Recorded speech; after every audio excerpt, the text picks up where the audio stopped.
আন্তর্জাতিক মহাকাশ স্টেশন 286 দিন কাটানোর পর অবশেষে পৃথিবীতে ফিরে এসেছেন সুনিতা উইলিয়ামস, বাথ উইলমোরস সহ 4 নভোচারী। মঙ্গলবার স্থানীয় সময় বিকাল 5:57 যুক্তরাষ্ট্রের ফ্লোরিডা অঙ্গরাজ্যের উপকূলে অবতরণ করছেন তাদের বহনকারী ক্যাপসুলটি। সুনিতা বাচের সঙ্গে আরো যে 2 জন নভোচারী এসেছেন তারা হলেন নাসার নিক হগ এবং রুশ নভোচারী আলেকজান্ডার গর্ভনভ। যুক্তরাষ্ট্রের প্রেসিডেন্টের উপদেষ্টা ইলন মাস্কের মালিকানাধীন কোম্পানি স্পেস এক্সের ক্রু ড্রাগন ক্যাপসুলে ফিরে এসেছেন তারা। 4টি বিশেষ প্যারাশুটের সাহায্যে ফ্লোরিডার উপকূলে নামে ক্রু ড্রাগন। ইলন মাস্ক তার এক্স অ্যাকাউন্টে ক্যাপসুলটির অবতরণের দৃশ্য শেয়ার করেছেন। গত বছর জুনে বিমান প্রস্তুতকারী মার্কিন কোম্পানি বোয়িং এর তৈরি নভোযান স্টারলাইনারের চেপে আন্তর্জাতিক মহাকাশ স্টেশনে গিয়েছিলেন সুনিতা ও বাজ।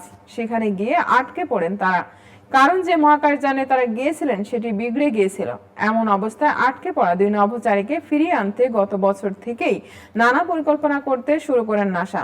গত জানুয়ারিতে মার্কিন প্রেসিডেন্ট হিসেবে ডোনাল্ড ট্রাম্প দায়িত্ব নেওয়ার পর তিনি 2 নভোচারীকে ফিরিয়ে আনার উপর জোর দেন। তাদের ফিরিয়ে আনতে নাসার তৎপরতার অংশ হিসেবে ক্রু 10 মিশনের ফ্লাইটে তাদের ফেরানোর উদ্যোগ নেওয়া হয়।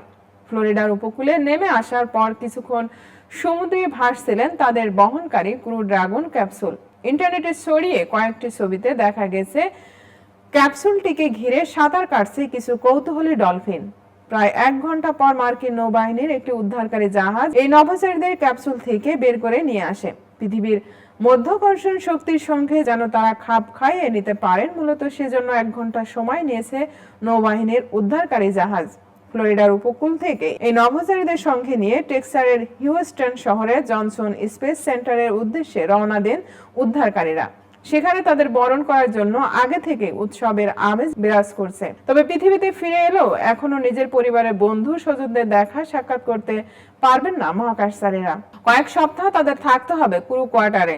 সেখানে বেশ কয়েক সপ্তাহ ধরে চলবে তাদের স্বাস্থ্য পরীক্ষা, কারণ বিশেষজ্ঞদের মধ্যে দীর্ঘদিন মহাকাশে শূন্য মধ্যাকর্ষণে থাকার কারণে শরীরবৃত্তীয় প্রক্রিয়ায় নানান হেরফের ঘটে। মহাকাশচারীদের অবতরণের পর তাৎক্ষণিক এক সংবাদ সম্মেলনে নাসার উপ সহযোগী প্রশাসক জোয়েল মন্টালবানো এবং কার্যক্রম সমন্বয়ক ব্যবস্থাপক বিল স্প্রিজ বলেন, এই মহাকাশচারীরা আমাদের গর্ব।